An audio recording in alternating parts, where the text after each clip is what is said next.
Good evening everyone. আশা করি সবাই আমার কথা শুনতে পাচ্ছেন। রাইট? ঠিক আছে, তাই না? ওকে। তো আজকে আমরা একটু একটা সেশন স্টার্টই করে দিচ্ছি, কারণ রমজানে আমাদের খুবই কম সেশন হচ্ছে, এক্সট্রা সেশন গুলো মূল ক্লাসের বাইরে। প্লাস আমাদের হচ্ছে এক্সামিনদের সেশনও কম হচ্ছে। আমরা এই জিনিসগুলো আসলে প্রবলেমগুলোকে ওভারকাম করতে হবে। যেমন যে পরীক্ষা আমাদের চলছে। সো 22 তারিখে আমাদের কয়েকজনের পরীক্ষা আছে। 22 তারিখে যাদের রিডিং, লিসনিং, স্পিকিং, রাইটিং এর পরীক্ষা আছে, তাদের জন্য আমরা সবাই একটু একটু দোয়া করব আর রিসেন্ট টাইমের পরীক্ষাগুলোর জন্য। আর আজকে আমরা রিডিং নিয়ে আজকের এই সেশনটাতে বসতে যাচ্ছি। রিডিং। ওকে। আমরা লাস্ট বসেছিলাম হচ্ছে 15 তারিখে রাইটিং টেস্ট 2 নিয়ে। আজ আমরা একটু রিডিং নিয়ে বসতে যাচ্ছি।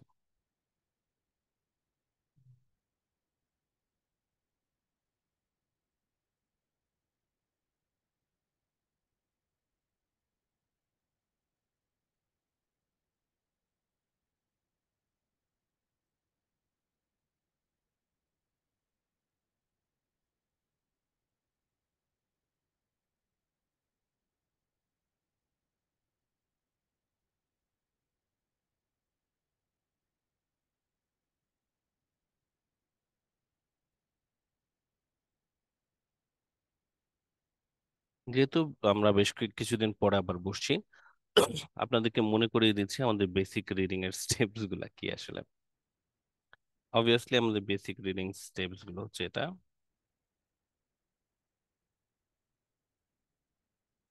হেডলাইন,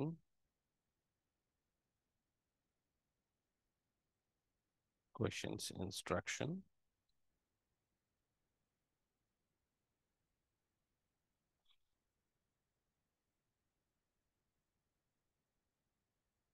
কোয়েশ্চেন, প্যাসেজ,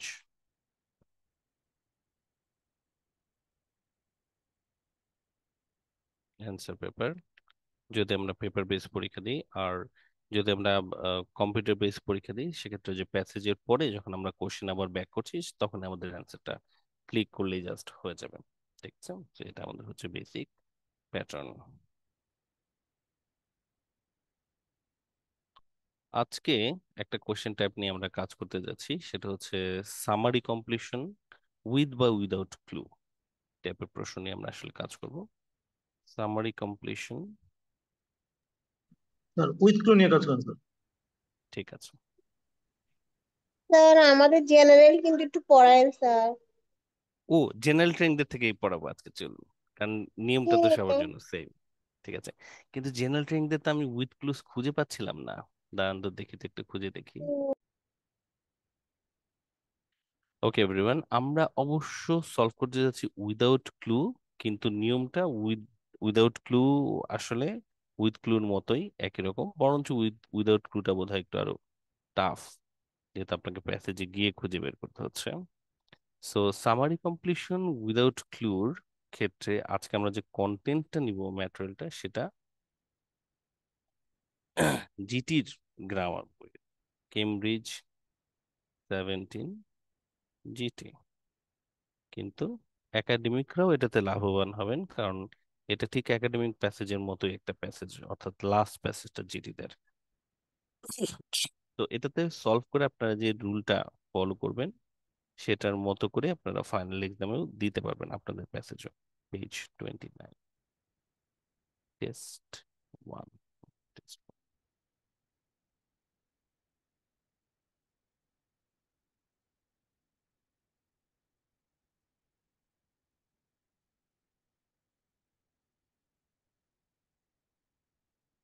তেত্রিশ থেকে 36।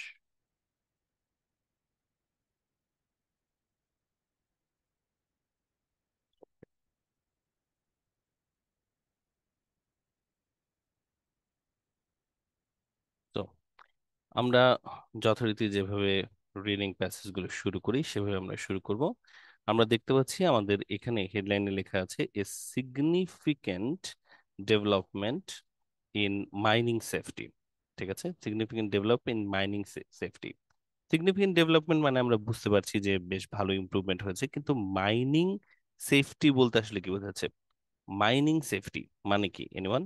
মাইনিং সেফটি মানে কি হতে পারে? মাইনিং জিনিসটা কি? What is mining?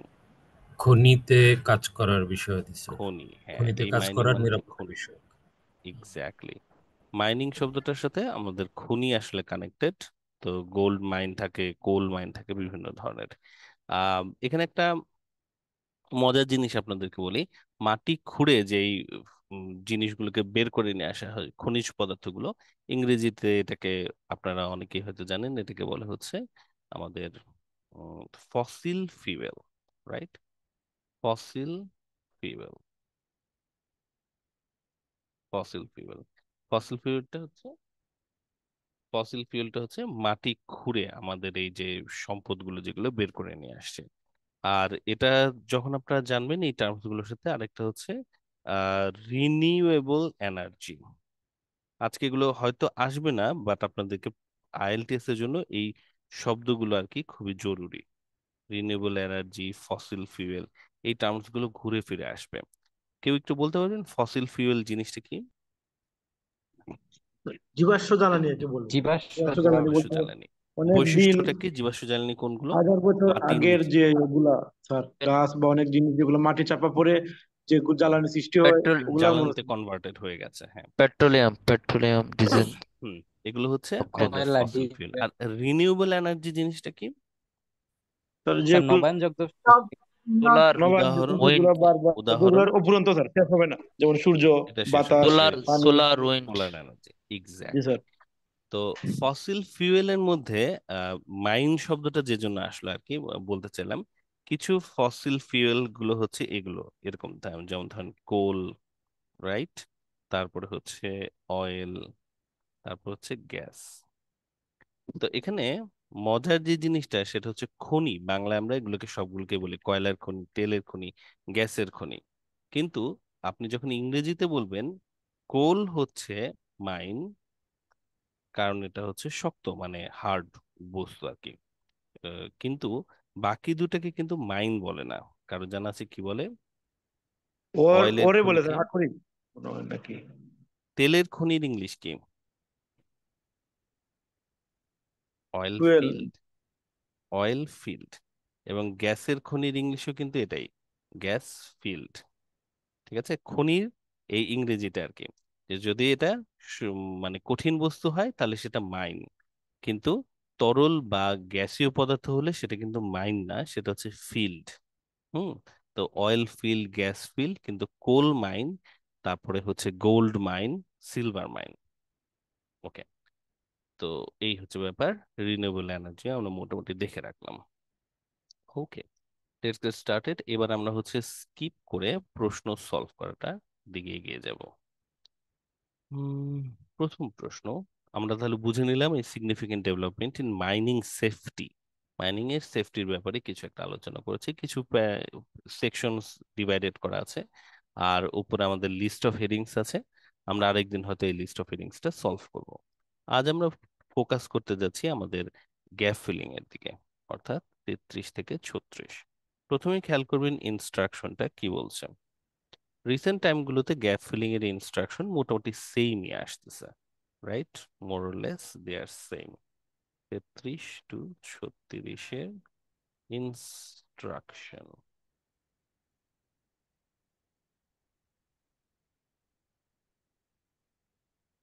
ইনস্ট্রাকশনের জরুরি একটা অংশ আপনাদের ক্লাসেও আলোচনা হয়েছে, আপনাদের নিশ্চয় মনেও আছে। সেটা হচ্ছে যে আমরা কয়টা ওয়ার্ড আসলে লিখতে পারবো এটাকে খেয়াল করা। তো আজ যেমন আপনারা দেখতে পাচ্ছেন এখানে একটা ওয়ার্ড লিখতে হবে, যেটি কিনা তুলনামূলকভাবে সোজা কাজ, কিন্তু তাই না? আপনারা অনেকেই হচ্ছে এবং আমিও আপনাদেরকে লিংক দিয়েছি এরকম, যে আপনারা মূল কেমব্রিজের বাইরে আর কিছু প্র্যাকটিস আপনারা করছেন। তো মূল আইল কেমব্রিজের বাইরে যখন আপনারা প্র্যাকটিস করছেন, এখানে আপনাদেরকে কিন্তু আরো ওয়ার্ডস লিখতে বলে অনেক সময়, যে 1 ওয়ার্ড, 2 ওয়ার্ড বা 3 ওয়ার্ডস। কেমব্রিজে আপনারা দেখবেন যে সাধারণত কিন্তু 1 ওয়ার্ডই আছে, কেমব্রিজ মানে 15 থেকে 19 পর্যন্ত। বাট মেক নো মিস্টেক, আমি আপনাদের বলবো এই বিভিন্ন ধরনের কোশ্চেন টাইপে আপনাদের কিন্তু প্র্যাকটিস করে রেডি থাকতে হবে। কারণ ফাইনাল এক্সামে যদি চলে আসে এবং বলে যে right 2 words and or a number, তখন কিন্তু বিপদে পড়ে যাবেন। সো আপনারা প্রিপেয়ার থাকবেন যে ওকে ফাইন, একটা ওয়ার্ড করে আমরা দেখতে পাচ্ছি কেমব্রিজে, বাট বাইরে যদি আমাদের একাধিক ওয়ার্ডও আসে আমরা কিন্তু সেটাও দিতে পারবো, আমরা যেন সেটার জন্য রেডি থাকি। তো এবার চলুন আমরা হচ্ছে প্রশ্নটা একটু দেখি। Complete the summary, choose one words only from the each from the text for each answer. Write your answer in boxes 33 to 37 on your answer sheet.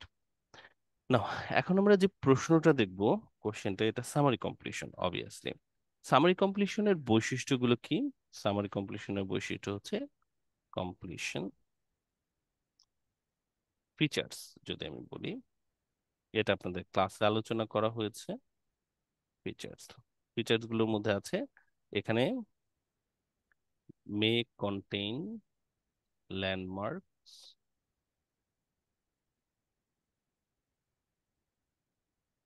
will generally follow sequence, সাধারণত সিকোয়েন্স ফলো করবে। Summary কমপ্লিশনের ব্যাপারে আপনাদের সবসময় সাবধান থাকতে হবে যে one or two question may break sequence, একটা বা দুটো কোশ্চেনের ক্ষেত্রে অ্যান্সারটা ব্রেক করতে কিন্তু পারে। এটা সবসময় একটা মানে আমাদের রিস্ক, এবং এই রিস্কটার জন্য আপনাদেরকে সাবধানে এটাকে হ্যান্ডেল করতে হবে আসলে। সো এটা আপনারা যেন সবসময় মনে রাখেন যে এটা এরকম কিন্তু একটা সুযোগ বা আমাদের একটা রিস্ক কিন্তু থাকে। তো এটা জেনে রাখলেন, জেনে রাখার পরে আপনারা একটু খেয়াল করবেন যে আমরা কিভাবে অ্যান্সারটা দিব। Read the words before and after the gap, গ্যাপের আগে পরের ওয়ার্ডগুলোকে পড়বেন, পড়ে হচ্ছে অ্যান্টিসিপেট।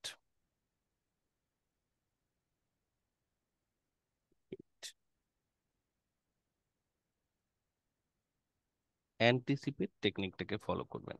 অ্যান্টিসিপেট টেকনিকে আমি আপনাদেরকে গ্যাপের কিছু জিনিসকে অনুমান করতে বলেছি, যেটা অনুমান করে রাখলে আপনাদের সাধারণত সুবিধা হবে অ্যান্সার গুলো বের করে আনার জন্য। সো আমরা ওই জিনিসটা এখন একটু দেখব যে আমরা কিভাবে এটাকে বের করার চেষ্টা করতে পারছি। তো চলুন দেখি আমাদের প্রশ্নগুলো কি আছে। আমরা প্রশ্নগুলোর দিকে তাকাচ্ছি।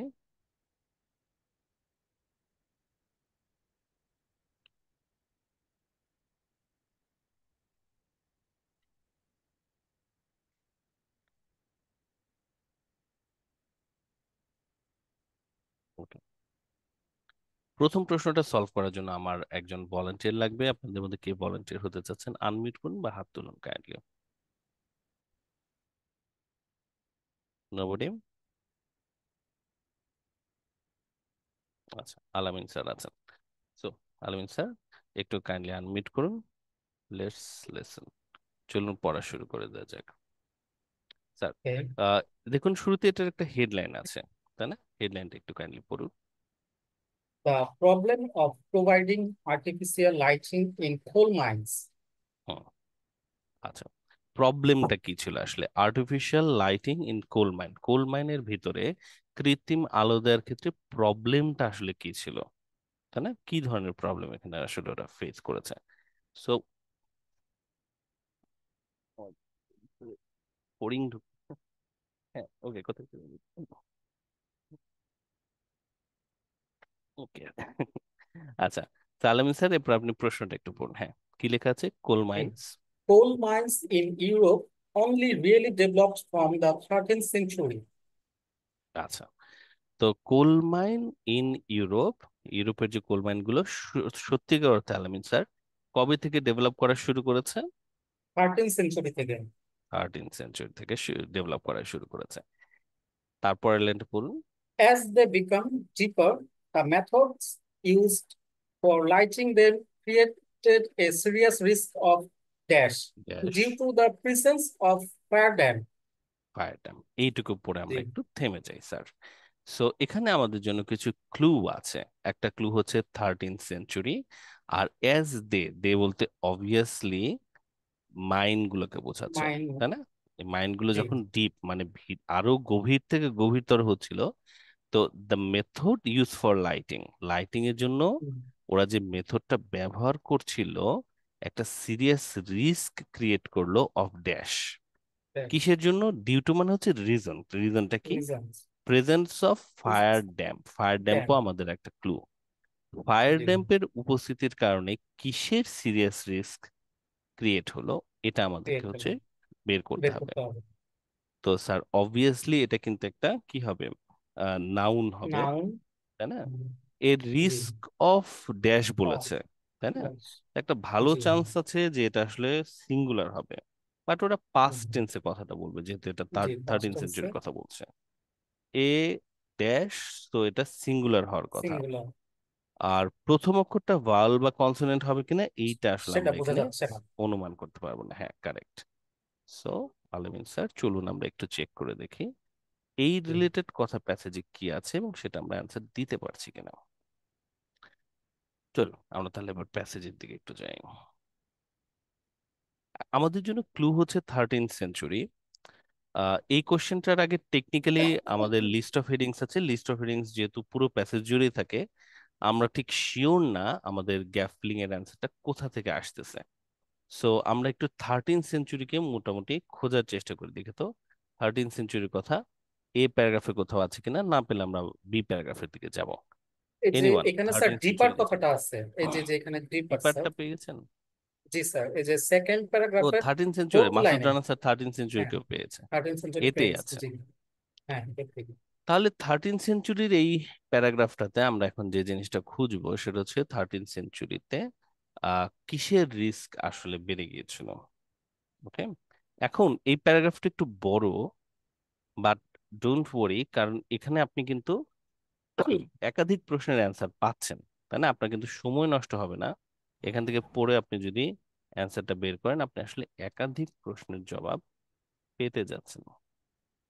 জি, আচ্ছা, আমরা এখান থেকে একটু খুঁজবো। আমরা দেখছি ফায়ার ড্যাম শব্দটা একটু খুঁজে পাওয়া যায় কিনা, এটা আমরা একটু দেখবো। তো আমরা পেয়ে গেছি ইতিমধ্যেই আলামিন স্যার, আমরা 13 জি, সেঞ্চুরিতে 13th পেয়েছি। সেঞ্চুরি, জি। ডিপার কথাটা কই পাইছেন আপনি? এই যে সেকেন্ড প্যারাগ্রাফের fourth line, become deeper, shallow, shallow. Became আচ্ছা, রিচ, ডিপার, ডিপার। আচ্ছা, আর আমরা দেখতে পাচ্ছি ফায়ার ড্যাম শব্দটা আমরা পেয়ে গেছি, জি, তাই না? প্যারাডাইম তাহলে এখানে সেঞ্চুরি। আমাদের জাহিদ স্যার পেয়ে গেছেন। এই এই যে জায়গাটুকুর মধ্যে আমাদের অ্যান্সারটা আসার কথা। সো সবাই একটু খেয়াল করুন। হ্যাঁ, ডিপার, থ্যাংক ইউ। তো সবাই একটু খেয়াল করুন, আমরা এখন খুঁজবো হচ্ছে এই জায়গা থেকে, ঠিক আছে? জি, এই জায়গা থেকে আমাদের সম্ভবত ফায়ার ড্যাম্পের মধ্যে আমাদের অ্যান্সারটা থাকার কথা। আলামিন স্যার এই জায়গাটা একটু পড়ুন। Europe G. Largely. Europe largely date from the 13th century. Thereafter, coal production increased steadily and it gradually replaced charcoal and charcoal. wood as a source of heat and energy. Okay. Good. Okay, আমরা আগায় আর একটু আমাদের জি, ডিপার হওয়ার পরে initially, কিসের জি, risk বাড়লো এটা আমরা বাড়লো, খুঁজতেছি। হ্যাঁ। Initially. Initially, coal mines were fairly shallow, but they quickly reached the point where artificial lighting was necessary. At first, the light used would have been no different from those used domestically, candles and simple oil lamps. But as coal mines become deeper, miners encountered a new and terrible problem: fire dam. This was a fire ড্যাম্পের natural প্রবলেমটা gas. পেলো, হ্যাঁ। আচ্ছা, এই জায়গায় একটু থামি। আমরা কি ফায়ার ড্যাম্পের জন্য কি রিস্ক পেয়েছি সেটা পেয়েছি, সেটা মনে হয় পেলাম না। আচ্ছা, আরেকটু জি, পড়ে দেখি তাহলে স্যার। হ্যাঁ, জি, ফায়ার ড্যাম পর্যন্ত পড়েছি। জি. ফায়ার ড্যাম্পের জন্য কোনো রিস্ক, This ফায়ার was ড্যামকেই ওরা রিস্ক বলতেছে। আচ্ছা, পরের লাইনটা একটু পড়ুন তো দেখি কোন জিনিসটা আছে। this was a natural gas, principally consisting of methane. এই যে মিথেন হতে পারে স্যার, আচ্ছা, that হতে পারে। exposed on contact with a naked flame, naked flame, হ্যাঁ। naked flame. হ্যাঁ, এটা একটা The টার্ম, first আমি বুঝে known, বলছি। জি, নেকেড okay. ফ্লেমও হতে পারে, আরেকটু পড়ুন তো দেখি। হ্যাঁ, The first known major fire dam explosion, which killed 99 people, took place in Belgium in 1514, and as new technology was used to mine at increasingly deep levels. The hmm. problem, The problem go, আচ্ছা আপনি লেখাটা দেখলেন, got in worse. this The problem got worse. got worse. Hmm. The problem got worse. ওকে, এখানে আমাদের যে অংশটুকু পড়লাম, প্রথম পয়েন্ট হচ্ছে যে এখানে আমাদেরকে খানিকটা বেশি পড়তে হলো, বাট এটা নিয়ে আমি যেটা বললাম যে ওরিড হয় না, কারণ এখান থেকে আমাদের কিন্তু নিশ্চিতভাবে অন্তত আরো একটা অ্যান্সার আসতেছে, সেটা হচ্ছে লিস্ট অফ হেডিংস এর। না এখন আমরা একটু চেক করতেছি যে ফায়ার ড্যাম্পের প্রেজেন্সের জন্য কিসের সিরিয়াস রিস্ক হয়েছিল। জি, এই পর্যন্ত দেখছি ফায়ার ড্যামকেই ওরা একটা প্রবলেম বলতেছে। জি, এছাড়া আর কিসের রিস্ক, ফায়ার ড্যাম্পের জন্য আর কিসের risk? This was A explosion, natural gas. এইটা জি, হচ্ছে কনসিস্ট অফ মিথেন। methane মিথেনই হচ্ছে ফায়ার ড্যাম্প, তাহলে এখানে মিথেন আসলে ও হচ্ছে না। হচ্ছে না, হ্যাঁ, আচ্ছা, জি sir. Risk of methane due to presence of fire damp হবে না, কারণ মিথেন আর ফায়ার ড্যাম্প একই। That exploded on contact with a naked flame. Naked flame মানে হচ্ছে আগুন, আগুনের ছোঁয়া লাগলে এটা হচ্ছে বিস্ফোরিত হইতো। কিন্তু এক্সপ্লোডেড একটা ভার্ব, এক্সপ্লোডেড এখানে বসবে না। সিরিয়াস রিস্ক অফ এক্সপ্লোডেড না, নাউন বসাতে হবে আমাদের আসলে। নাম বসাতে হবে, জি sir. The first known explosion, major fire dam explosion which killed 99 people 99 people. took place. তাহলে এটা একটা বড়সড় রিস্ক, মানে মানুষজন মারা গিয়েছিল। কি জন্য মানুষজন মারা গেল আলামিন স্যার? ex- অপু ভাই, অপু ভাই কিসের জন্য মারা explosion, গেল? Deep explosion, levels, explosion explosion-এর করছে, জন্য, ফায়ার ড্যাম্পের এক্সপ্লোশনের জন্য। explosion-এর জন্য, জি আর স্যার। explosion noun, দেখে তো তাহলে এক্সপ্লোশন, explosion নাম, জি sir. Serious risk of The explosion first known major due to major the presence explosion. Of fire damp. মানে ফায়ার ড্যাম্প এক্সপ্লোশনটাকে ওরা কোশ্চেনে প্যারাফ্রেজ করলো, explosion due to the presence of fire damp. Presence. আমার মতে তাহলে এটা অ্যান্সার হতে পারে। আপনারা সবাই একটু দেখুন তো একমত কিনা। এটা ছাড়া আমি আর কোনো রিস্কের ব্যাপারটা দেখতে পাচ্ছি না। মিথেন হচ্ছে না, কারণ মিথেন আসলে ফায়ার ড্যাম্পই। আর কোনো নাম ফ্লেমের, রিস্ক অফ ফ্লেম, ফ্লেম আসলে রিস্ক না, ফ্লেম হচ্ছে একটা Yes. জিনিসের নাম, মানে আগুনের শিখাকে ফ্লেম বলে। এটা আসলে রিস্ক না। যদি হতো যে ফায়ার হ্যাজার্ড অর সামথিং, সেটা একটা মানে বিপদের নাম হতে পারতো। এখানে বিপদ Explosion বলতে মানে শুধুমাত্র এক্সপ্লোশন শব্দটাই আসলে। Explosion কে বোঝাচ্ছেন, জি স্যার। সো আমরা তাহলে অ্যান্সার লিখে দিতে পারি। 33-এর অ্যান্সার আমি দিচ্ছি হচ্ছে এক্সপ্লোশন।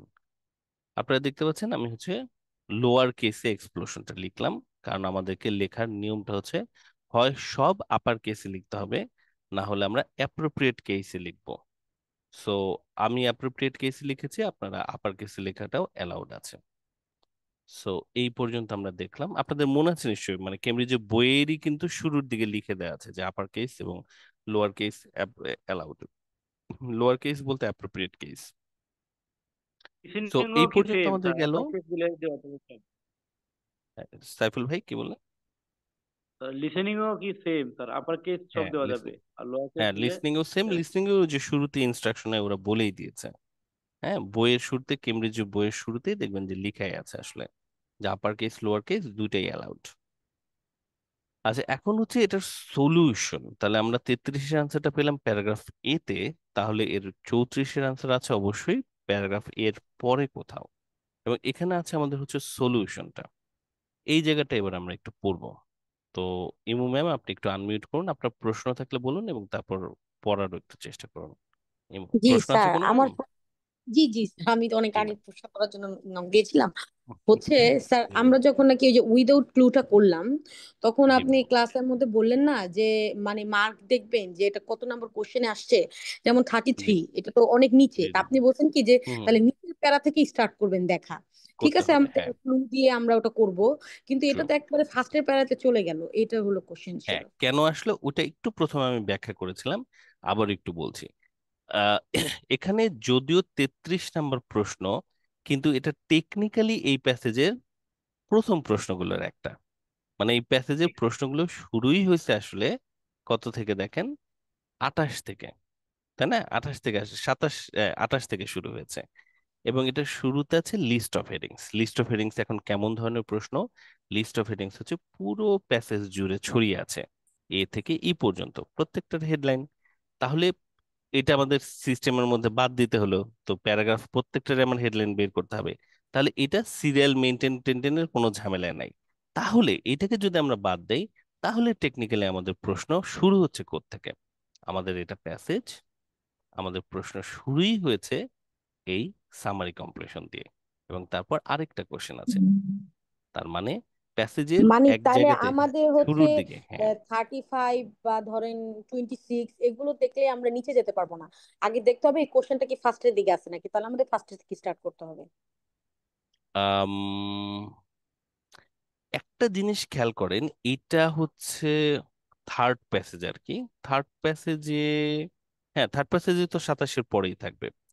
আমি ঠিক শিওর না আপনি ক্লিয়ারলি বুঝলেন কিনা। উম আমি আরেকটু সচিত্র পদ্ধতিতে এটা একটু বোঝানোর চেষ্টা করি সবাইকে।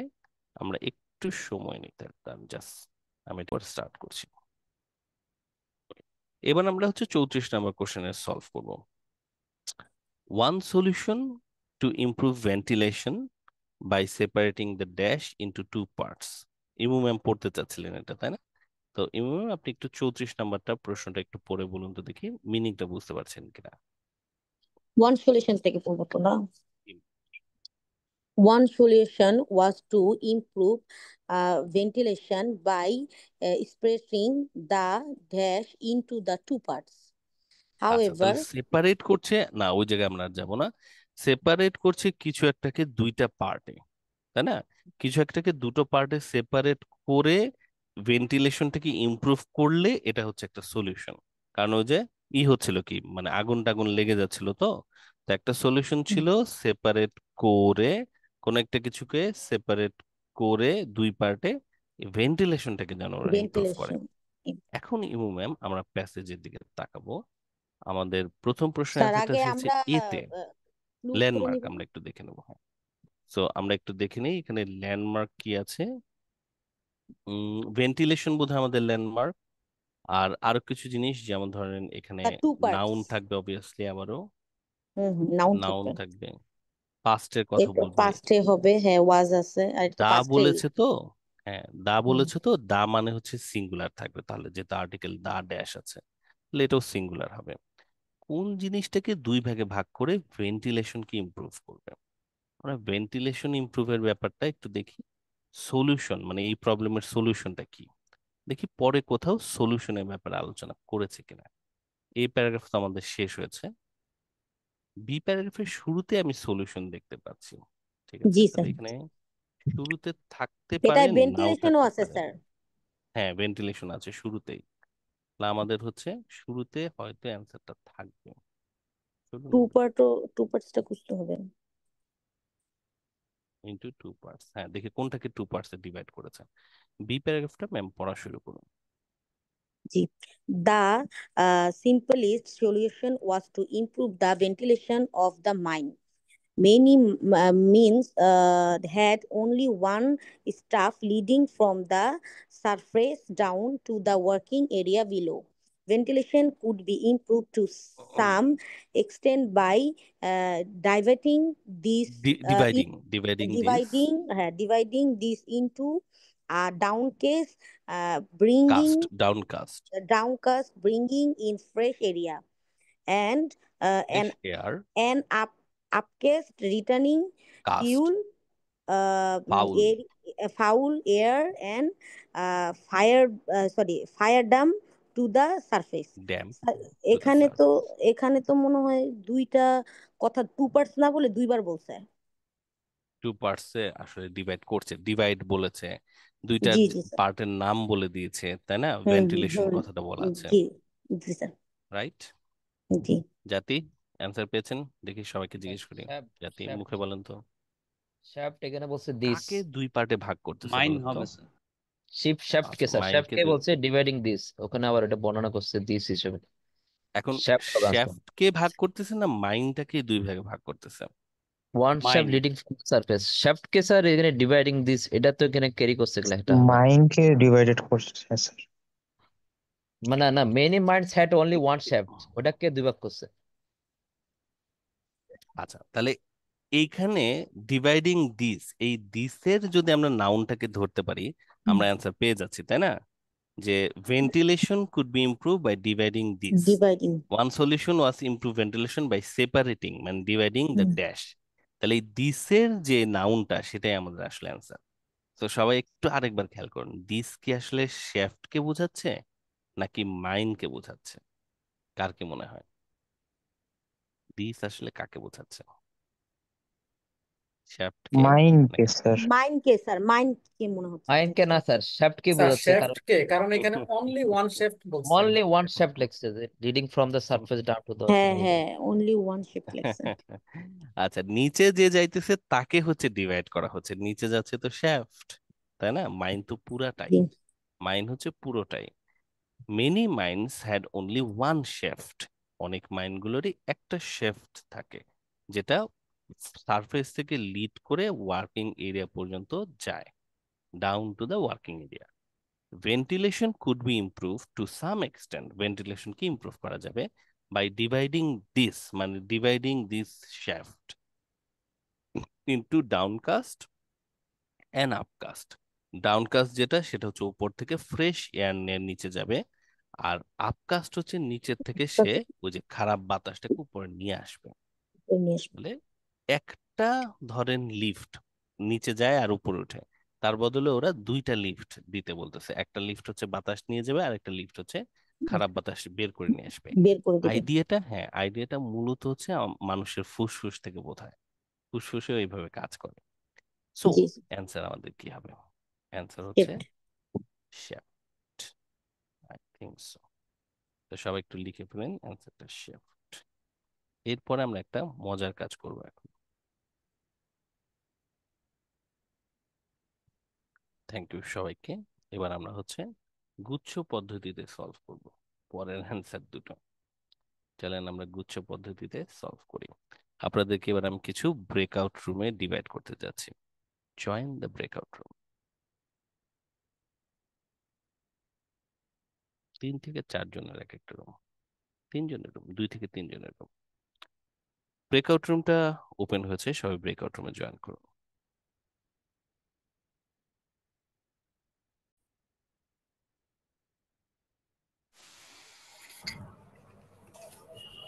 হ্যালো এভরিওয়ান, জাহিদুল ইসলাম স্যার রুম নিতাম, কেমন আছেন আপনারা?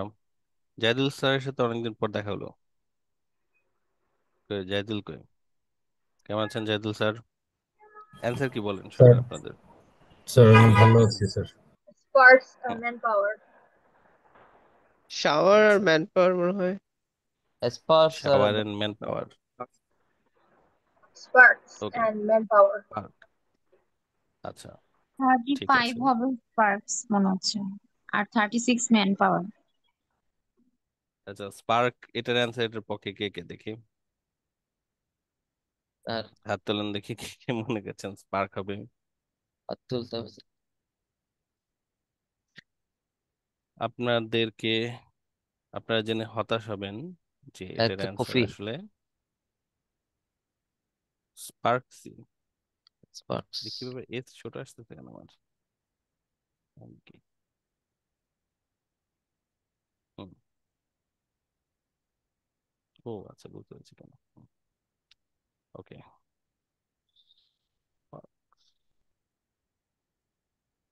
স্পার্কস। আচ্ছা, উইচ ক্রিয়েটেড স্পার্কস, আর এটা এডিশনাল কি বললেন আপনারা? Man man power. Power, Sir. Man power, এখানে এক্সট্রা ম্যান পাওয়ার। পুরুষ শক্তি নাকি? মানব শক্তি। আচ্ছা Manavshakti.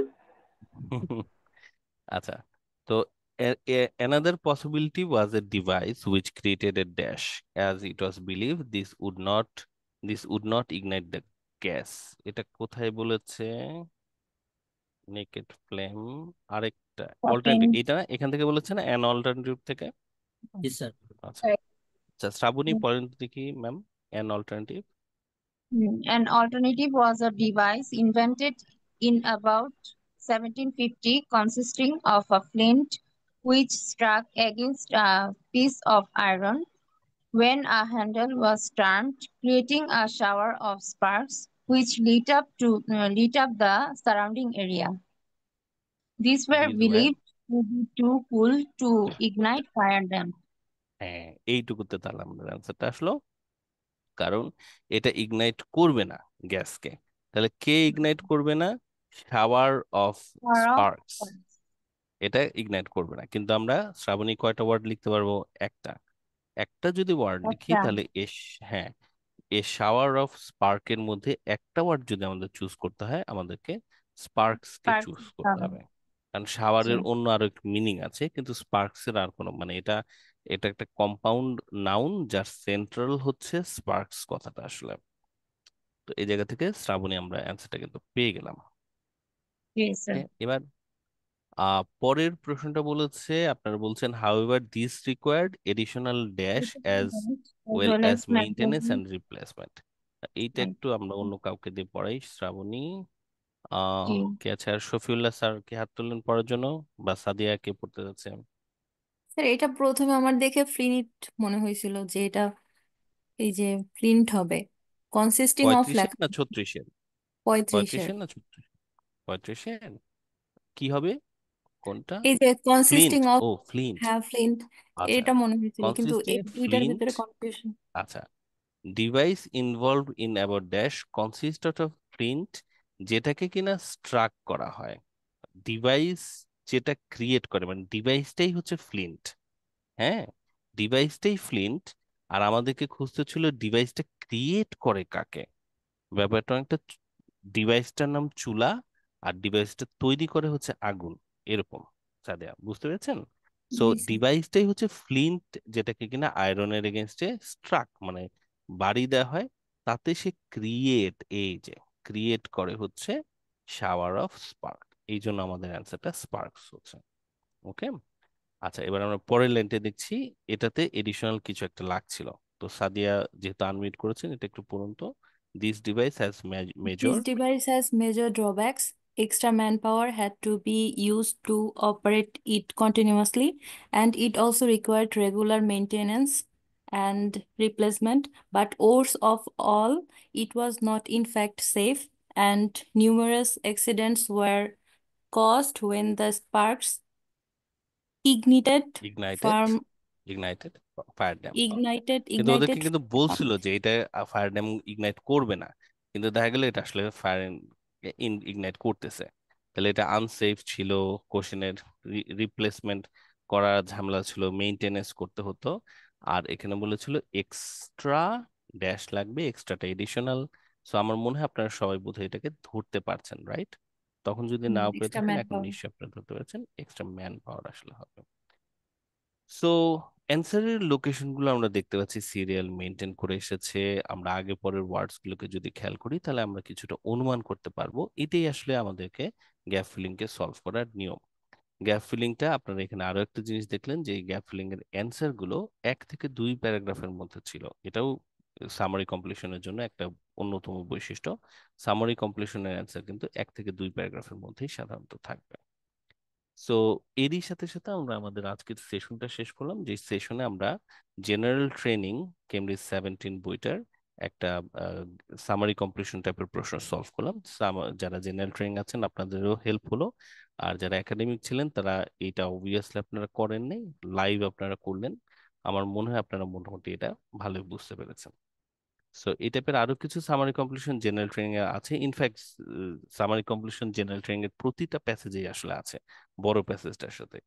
জিটি যারা আছেন, আমি আপনাদেরকে বলবো আজকের এই নিয়মটা একটু ফলো করে আপনারা এটাকে দেখবেন। আজকের এই ভিডিওটা আমি অবশ্যই পেজে আপলোড করে দিতেছি, এখন আমাদের প্রিমিয়াম ব্যাচের একটা ক্লাস আছে তার পরপরই।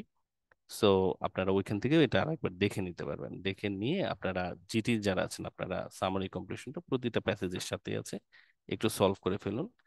আর একাডেমিক যারা আছেন, আপনারাও সামারি কমপ্লিশন উইদাউট ক্লুজ গুলোকে একটু এই নিয়মে ফলো করার চেষ্টা করুন। আমরা আগামীকাল একটা স্পিকিং সেশনে বসবো, আগামীকাল শুক্রবার, এবং শনিবারে আমরা ট্রাই করব দিনের বেলার একটা সময় প্র্যাকটিস সেশন রাখার জন্য। আর ফাইনালি রবিবার আবার আমরা রাত 9:30টার সময় এরকম একটা সেশনে বসার চেষ্টা করব। ঠিক আছে, আজকে তাহলে এই পর্যন্তই।